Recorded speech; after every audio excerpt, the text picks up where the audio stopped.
3, 4, 5, 6, 7, and 8. 1, 2, 3, 4, 5, 6, 7, and 8. And that's my mission. I don't want anybody to go home and sit there and think there's nothing else they can do. And I know there's people out there and I want to reach them. I'm saying it's not the end. It's not the end. I've seen people think it's the end, and 6 months they're punching and they're walking. I've seen a guy go from a wheelchair to a walker to a cane to walking into our facility with nothing. This is happening. This is happening. So that's my mission.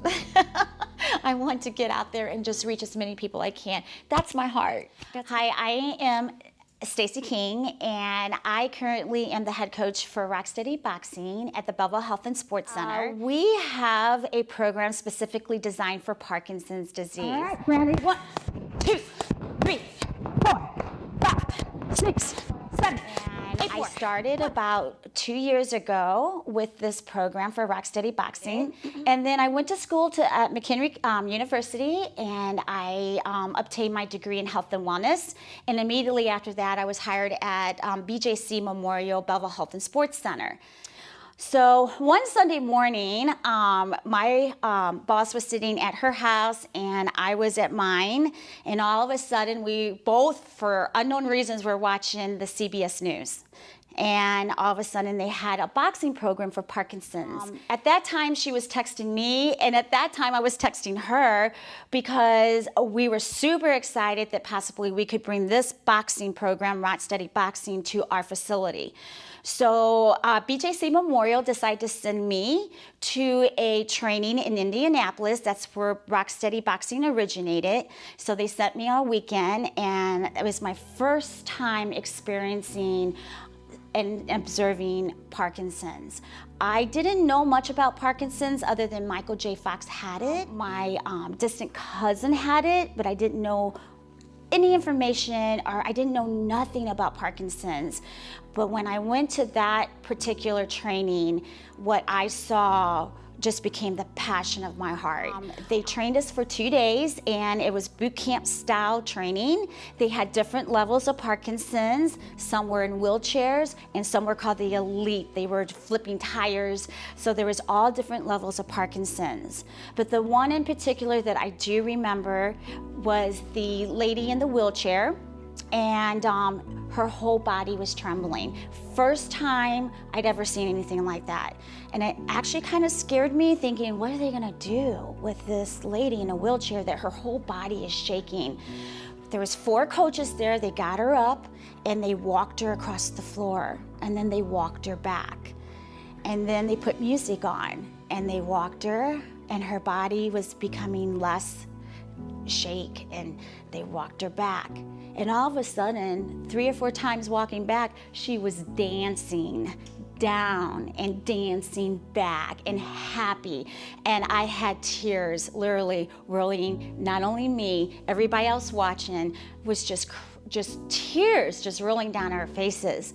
So at that point, that just did it. I was like, this is what I want to do. So I went through the training. I brought the program back to Belleville Health and Sports Center, which was 2 years ago. 7, do another set for me, Dr. Paul. Go. 1, 2, 3, 4, 5, good. 6, 7, and 8. Nice job. We started with probably 4 to 5 participants. And today I have over 150 Parkinson's in this community.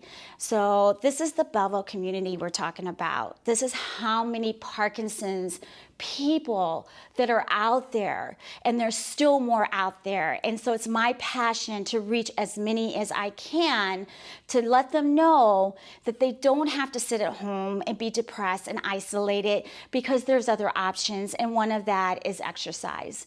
So typically for my program, we call it Rocksteady Boxing, but it's not only boxing. We do a lot of boxing, but we also do circuit training. We do battle ropes. We do flipping of the tire. We also sit in chairs for those lower levels, and we do a lot of exercises in the chair as well. So depending on their level, we put them in the classes that they need to be. However, sometimes when I do my evaluations before I put them in the classes, we'll experience a little depression. I've had probably several say they don't want to go on with life. I've had several cry in front of me. I've had several say that this is it, and I say, no, it's not. So sometimes just putting them into a class with a lot of people, they become highly close to these people. They realize there's a bond here, that they're sharing the same journey. Yeah, let's do it. Whew, Precious, take a nice deep breath. Man, today I saw some absolutely amazing things. And you know what? At the last, I love to see you guys smiling. That they're not the only ones going through this, and they become family. And that is the exciting part of it, to watch those particular people come out of their depression. Granted, no medicine, nothing other than they know they have other people that they can confide in to get them through this journey that they're walking through. Okay. We have at the Belleville Health and Sports Center, we have 5 classes Monday through Friday from 1 to 2 p.m. We also have classes on Wednesday that is the elite athletes, and they're the ones that do the battle ropes. They do running, they do agility ladders, and with all of this exercise, the purpose of it is we're trying to keep them moving. With anybody, if you just don't move, the body is just going to freeze. It's going to freeze up. So, and that is a term for Parkinson's, freezing. They tend to freeze. So we introduce big movements, big steps, and we also do voice activation, big and loud, and we also do facial expressions because the muscles tend to get a little bit starey. It's like a stare look. When they're looking at you, they're just staring at you. So we work on all these signs and symptoms. Just several of the symptoms and signs are tremors, shuffling of the feet, posture, stare look in their faces, voice activation, their signatures get really small. Anxiety, fear, depression, they can't feed themselves, they can't swallow, food, all these are signs and symptoms of Parkinson's. The age group for Parkinson's, research hasn't really targeted age group, but through my experience, my youngest was 32, and my oldest currently is 95. So there's a wide range of how Parkinson's can affect early or the older generation. So this is Parkinson's disease. I want to get my message out there. I'm starting to do presentations and demos at various locations just to get the word out there about Parkinson's, because I always say there's somebody that knows somebody that knows somebody that has Parkinson's. And that has been the case since I've been doing my presentations. And so they come to me, I do my evaluation, and then I put them in the class. However, I have also designed a program where sometimes they just can't get to me because Parkinson's is really attacking them. So I go to them. So now I'm doing in-home visits with boxing and exercises that's helping them to keep moving while they're at home. So there's a lot of things going on with this program called Rocksteady Boxing. If you need to get in touch with me, I'm at the Belleville Health and Sports Center in Belleville, Illinois. Just feel free to call there and we can get anybody going in the Rocksteady Boxing program. This is what I always say with Parkinson's. Whatever the symptom is, the earlier that we can work with it and combat it and fight it, the better it is.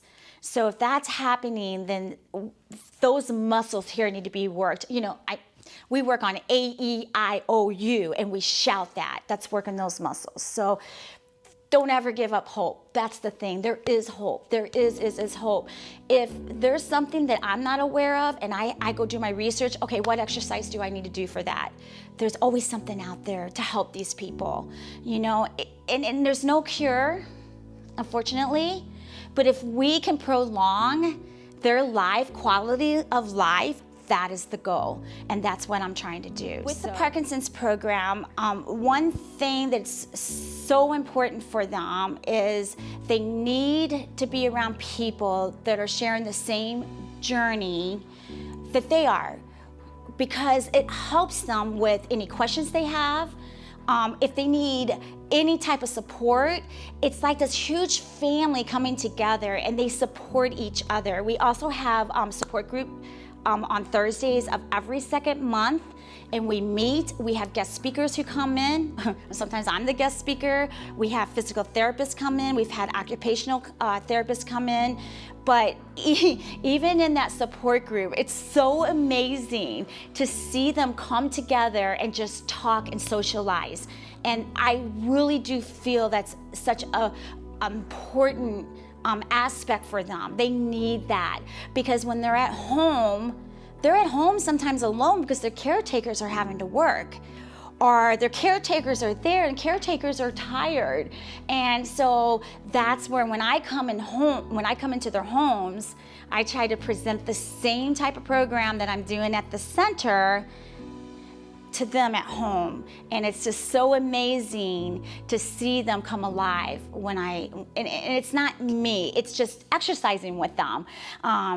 I see Bob every Friday, and every time his arm goes up to here, because Parkinson's can affect either the right side or it can affect the left side. So typically what I've seen, it affects more the right side. There's a very few on the left. And what I mean by that is maybe their hands shaking on the right, they're very weak on the right, or they're shuffling their foot on the right. So I try to work that right side a little bit more. But Bob, for instance, I'll come in and he'll be like, here. I say, okay, Bob, so we'll do a little exercises, just movement.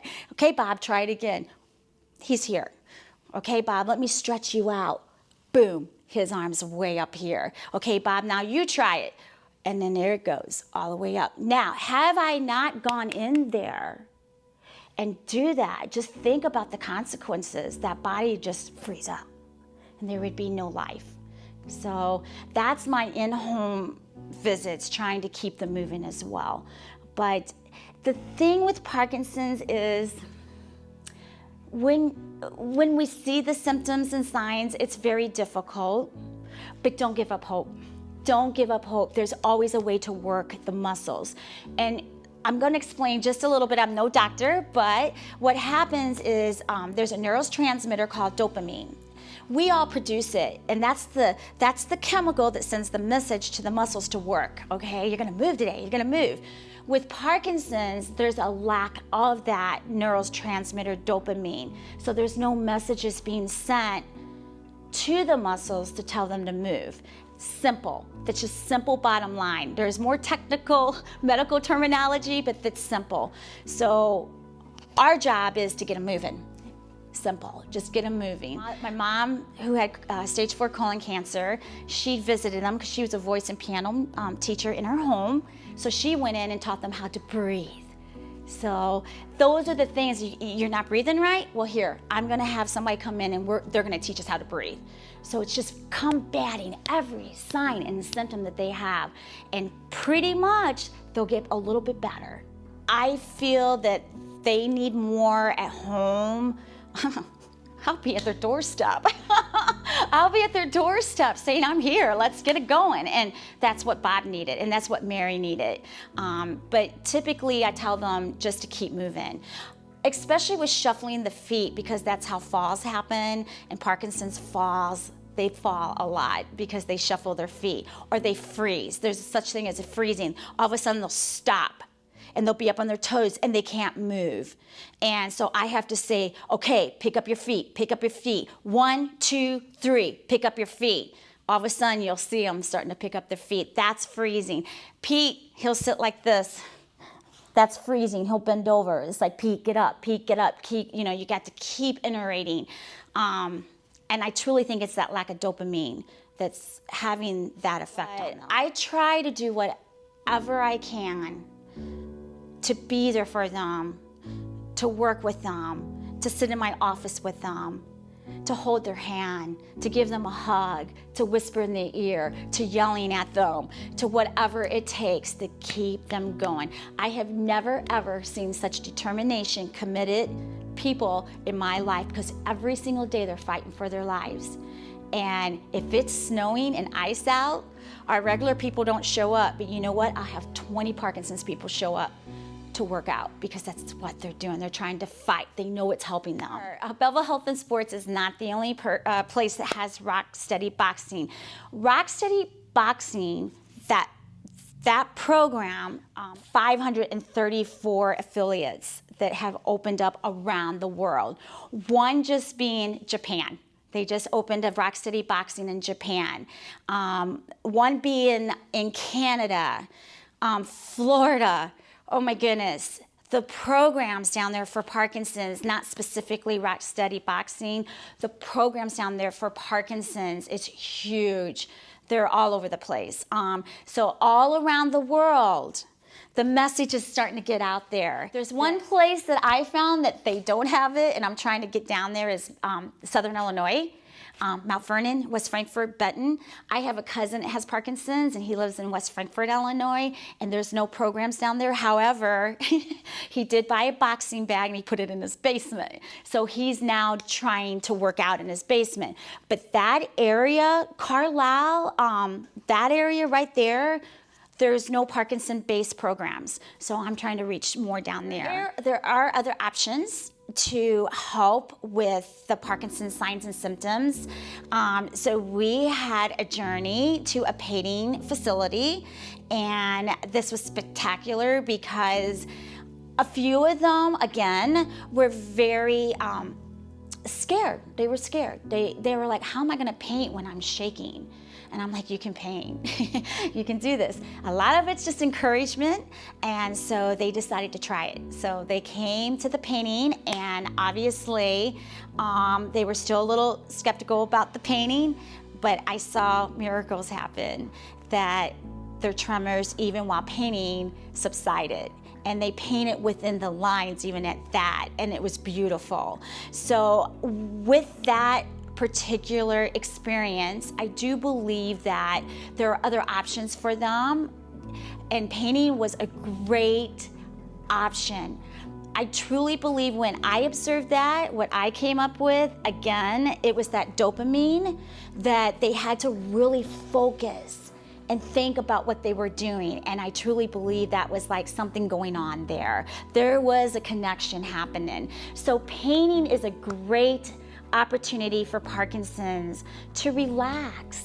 They had music going, and music is awesome. It was relaxing, and they got to be themselves, and they were talking with each other, and while they were talking with each other, they were painting between lines, and just so many positive things came out of the painting. I do believe when they're at home, if they have some type of activity like painting, this would help them soothe their souls.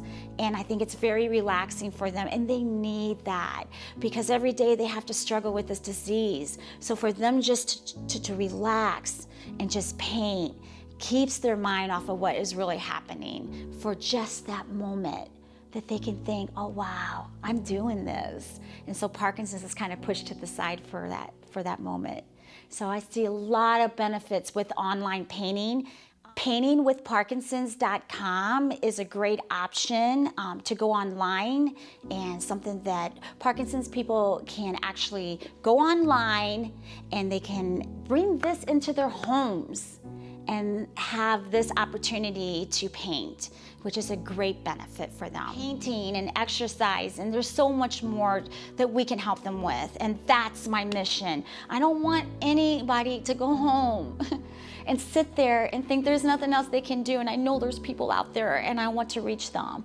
And with the online painting, that's awesome, because then that's reaching out to them, saying it's not the end. It's not the end. I've seen people think it's the end, and 6 months they're punching and they're walking. I've seen a guy go from a wheelchair to a walker to a cane to walking into our facility with nothing. I'm saying this is happening. This is happening. So that's my mission. I want to get out there and just reach as many people I can. That's my heart. That's my heart. There are so many professional boxers out there that box. There's only one group of people that box for their life. And this is so important for everybody out there that has Parkinson's disease. You have to get up, you have to fight, and there's other options out there. I want every Parkinson's person to contact any facility that has a Parkinson's program. Online, if it's a health and wellness facility, they're out there. And the best thing that you can do is get up, start moving, and get involved. It's not the end. It's only the beginning of a quality of life that you can live. And it's absolutely important that you find somewhere, someplace, Rocksteady Boxing, Parkinson's. Just get up, get there, and get involved and get moving. Even if you're sitting in your chair, just start moving. Move your arms, speak out loud, work your legs. There's so many things that you can do to survive, and that is the key. We want to keep you moving and keep you going so that you can survive, because it's going to happen. And that is my message for you. If you're out there, look it up. There's places you can go to get some Parkinson's classes going.